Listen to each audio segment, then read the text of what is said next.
कटरीना कैफ आपकी कौन लगती है? तो मैंने बताया भी था कि वो मेरी कजन सिस्टर है।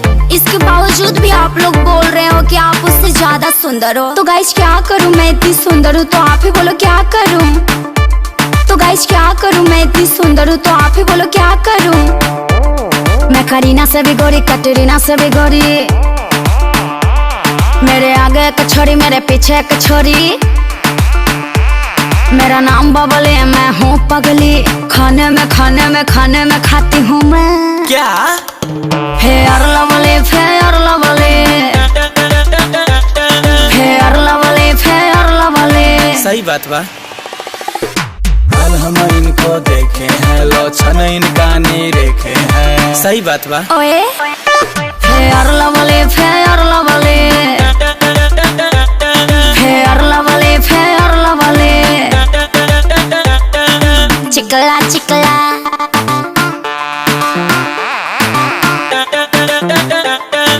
चिकला चिकला,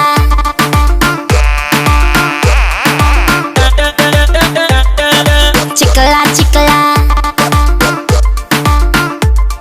अच्छा राय हमार पाली लेके घूमे ली थाली।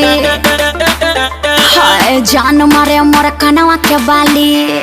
हाँ जी, अच्छा राय हमार पाली लेके घूमे ली थाली। जान मारे मोर कनवा के बाली। गोर बनी चित चोर बनी, देखे में लागे ने दूधवा के छाली। तो गाइस क्या करूं, मैं इतनी सुंदर हूँ तो आप ही बोलो क्या करूं। तो गाइस क्या करूं, मैं इतनी सुंदर हूँ तो आप ही बोलो क्या करूं। मेरा नाम बबली, मैं हूँ पगली। खाने में खाती हूँ मैं। क्या? Fair lovely, fair lovely, fair lovely, fair lovely.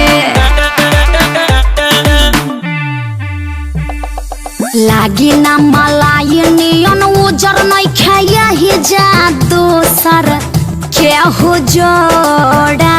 कब होला न फुनसी फोड़ा हो। अखिया हमारा नूरानी जैसे बिसलेरी के पानी। मोरा घघरा राजा सथानी हो। मेरा नाम बबली, मैं हूँ पगली। पानी में घोर के पीती हूँ मैं। क्या? Fair lovely, fair